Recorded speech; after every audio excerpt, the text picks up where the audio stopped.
Today, the plan to give landmark status to a historic Pilsen church moves forward. But some of the people fighting to protect the church told our Sarah Maki they feel slighted.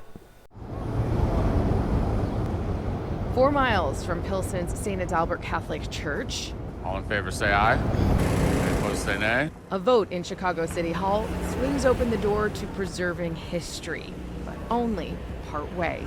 Item is passed and we'll report it out at tomorrow's meeting. It's bittersweet. It's, of course, about the church. We need to protect the church. It all revolves around the church.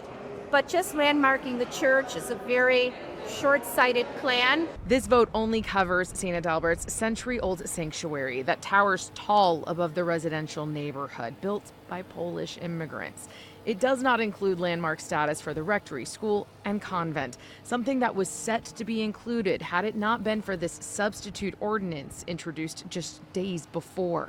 Executive Director Ward Miller said to me, "Don't worry, Julie, 99.9% of the time these buildings are landmarked." And I said, we still have to plan for the 0.01%. And sure enough, that 0.01% is what is happening, or what happened today. The Archdiocese has a potential buyer, the People Church in Humboldt Park, who tell us, "We recognize that this is not just a building. It is a sacred space with a rich and profound history.